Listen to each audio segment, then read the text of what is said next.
my name's Whitney from Creatively Fit. Some of you know that I've been a little into painting owls lately, and I paint to relax and have fun, get into my right brain where I'm totally present and focused on the big picture, my passions, and not getting overwhelmed with details and logistics. Some of you may be doing the painting race, the Owl 10K, where we're painting 10 owl paintings. And we do this to get creatively fit, simply to break up the routine and become more mindful. Tonight I have a friend's birthday, and I thought I would paint her a birthday card instead of give her a normal birthday card. I have these gesso boards. This is a 6x6 side. They're hard, and so they make a really great gift, and they're easy for people to display or to frame. So I'm going to take you through the process, and we're going to paint the owl step by step. I want to show you how easy it is. There's no need to be afraid of painting, and this owl design is really fun and easy. Okay, so I have some paint on my palette, and I am just going to paint this painting with white, yellow, pink, and blue. If you keep the palette real simple, the painting will go a little quicker because the colors will all blend together to mix other colors. So to outline the owl, I'm going to mix a gold color, so a deep yellow. The way you get gold is by mixing yellow and its opposite color. The opposite color of yellow is purple, so I'm going to mix up a purple here with this pink and blue and add it into my yellow, and this is how you make gold. The first time I learned this, I was shocked. I never would have mixed purple and yellow together. Okay, so now I'm going to outline my owl. When you're drawing something, the fun thing is that you always start with the easiest part first. So for me, I always start with this simple line that is the kind of the nose or the crest of the owl. So it's just a triangle that I let fall off the page because I've found that it is so much easier to paint a painting and make it interesting when it takes up the whole paper. So as I look at this right now, I think I can make them a little bigger. Some people think painting smaller is easier, but really painting bigger is easier. Now this is, again, this really small canvas. Okay, and you can see I'm slightly making a mess of this, but that's okay because this is acrylic paint and it's going to dry and we can paint over it. So there's the body. It's just a U shape. It's amazing how complicated we think a design is, and then when you break it down, it's so simple. So here's one wing. There's another wing.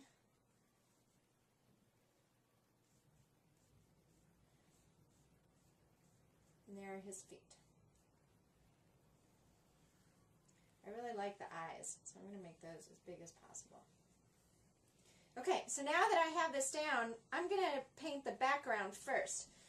I'm going to stay with the colors, like I said, that I have. I shouldn't have to clean my brush with water at all. So I'm going to mix up a purple, and I'm going to start painting the background. Sometimes people, they don't know what colors they want to use in the end, and they're not sure maybe what the design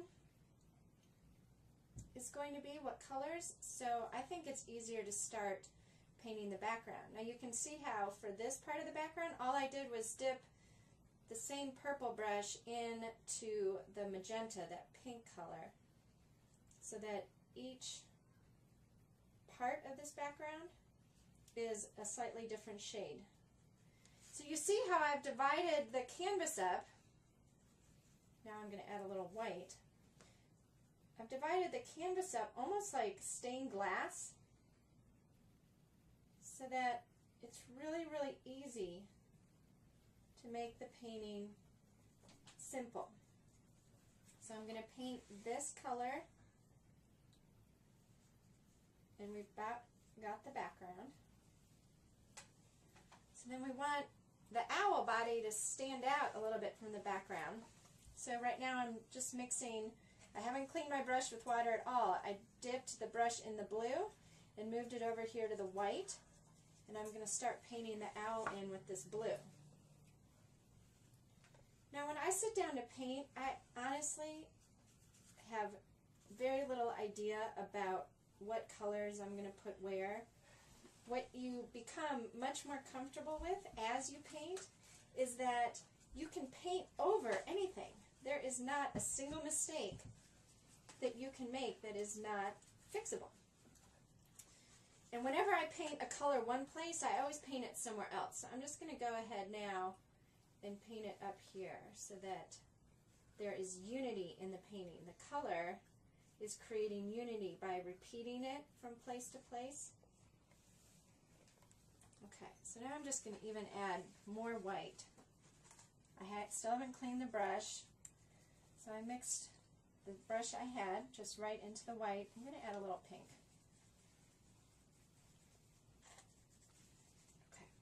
Okay, now let's paint the wings. Oh, now look how close my wings now match the background. So that's just something that I will change in the further layers. The other thing you can notice, see how my outline, that yellow outline, is getting smaller and smaller. So let's make the other wing stand out a little bit more. We'll make it a little bluer. So when you paint in these spaces, you're going to paint over your outline a little bit on either side, and that will make the outline look narrower, and it just kind of tightens up the painting. I'm going to add some of this blue in here.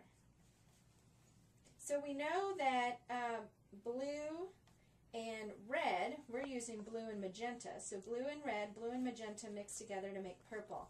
So any combination of blue, the magenta I'm using, and white is just going to make different shades of purple, and just a little bit of yellow mixed in there is okay. It makes a more sophisticated color. Okay, so now we just have to paint the eyes inside there. Now the eyes are where I have so much fun. Some of the bigger owl paintings that I do, which I'll show you in a second while this is drying a little bit, the eyes turn into mandalas, and I'm able to put a lot of really fun detail. Now I don't have to worry about painting over the centers of the eye, because I'll bring that back in, and I always paint the eyes a different color, so each eye is a different color. It just gives you a reason to look from one eye to the next. Really, when you're painting, you're just trying to make it interesting. So the more colors and texture and different shades of color you can add, the more interesting it's going to be. See, so now I just put a little of that pink. I'm going to put some pink. I'm going to put some blue over here. I'm going to put a little, I love doing this with the owl eyes. Maybe add some detail up here. And then we've got to paint in that beak.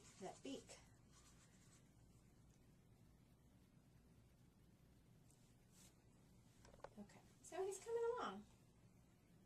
Sweet little thing. Okay, while this dries a little bit, put a little down here. The brush is just bouncing around the canvas. You know, what I witness with my beginning students versus the students that have been taking classes with me, whether it's in person or the online classes that we offer, is that the biggest difference between the students that have been taking for a while is just that they're not afraid to make a mistake. And the new students are like, oh, I don't know what to do next. I don't know what color to put down. And the new students just go for it. So here are one of the owls that I've painted on a bigger canvas. And this is fabric that is stuck in there. There's some fabric where you can see the pattern. This fabric I painted over, so this is just for the texture. But look at how much fun you can have with the eyes.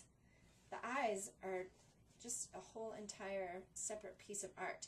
And then you can see how each section of the background is different. So when you look at this piece, your eye keeps moving around, looking at all the different things. If this was all green, the same as this and this side, then your eye wouldn't move around as much.